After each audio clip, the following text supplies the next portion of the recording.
Kylian Mbappe real മാഡ്രിഡിന് വേണ്ടി കളിക്കുമ്പോൾ real Madrid ഒരു ടീമായിട്ട് ആ ഒരു ഫീല് പല ആളുകൾക്കും വരുന്നില്ല. അപ്പോൾ ഇതിനെ പറ്റിയിട്ട് റിയൽ മാഡ്രിഡിന്റെ മറ്റൊരു സുപ്രധാനമായ വിനീഷ്യസ് ജൂനിയർ തന്നെ ആള് കൃത്യമായ സ്റ്റേറ്റ്മെന്റ് കാര്യങ്ങൾ പറയുന്നുണ്ട്. എംബാപ്പയുടെ വിഷയത്തിലാണ് ആൾ ഈ കാര്യം സംസാരിക്കുന്നത്. ഏതായാലും അത് എന്താണെന്ന് നോക്കാം.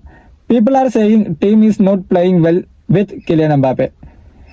എംബാപ്പെ ഉണ്ടാകുമ്പോൾ അത് ക്വസ്റ്റ്യൻ മാർക്ക് ഇട്ടിട്ടാണ് പറയുന്നത്. എംബാപ്പെ ഉണ്ടാകുമ്പോൾ ടീം നന്നായി കളിക്കണില്ല എന്നുള്ളത് ഒരുപാട് ആരാധകർ അല്ലെങ്കിൽ ആളുകൾ പറയുന്ന കാര്യമാണ്. People say lot of things. ആളുകൾ ഒരുപാട് കാര്യങ്ങൾ പറയും. പിന്നെ പുള്ളിക്കാരൻ പറയുന്നത് I have incredible connection on and off the pitch with Kylian.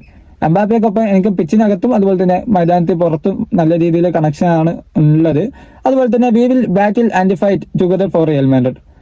ഞങ്ങൾ ഒരുമിച്ച് തന്നെ റിയൽ മാഡ്രിഡിന് വേണ്ടി ആ ഒരു മൈതാനത്ത് ഞങ്ങളുടെ ഫൈറ്റ് ചെയ്യും എന്നുള്ള കാര്യമാണ് വിനീഷ്യസ് പറയുന്നത്. അപ്പൊ എംബാപ്പയെ പൂർണ്ണമായും സപ്പോർട്ട് ചെയ്തുകൊണ്ടുള്ള സ്റ്റേറ്റ്മെന്റ് ആണ്. എംബാപ്പെ ഉണ്ടാകുമ്പോൾ റിയൽ മാഡ്രിഡ് നല്ല രീതിയിൽ കളിക്കുന്നില്ല, എംബാപ്പെ ഇല്ലാത്തപ്പോഴാണ് ടീം മികച്ച രീതിയിൽ കളിക്കുന്നത് എന്ന് പറയുന്ന ആളുകളോട് വിനീഷ്യസ് ജൂനിയർ പറയാനുള്ളത്. ഏതായാലും കണ്ടറിയേണ്ടതാണ്. എംബാപ്പെ ഉണ്ടാകുമ്പോൾ എന്റെ മെയിൻ ആയിട്ട് പ്രശ്നം തോന്നുന്നത് ആ നമ്പർ 9 ആളത്ര സുഖകരമല്ല. അതാണ് ആരാധകർക്കും ഉള്ളൊക്കെ ഒരു മെയിൻ പ്രശ്നം.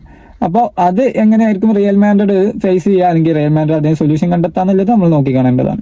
എന്താണ് നിങ്ങളുടെ അഭിപ്രായം?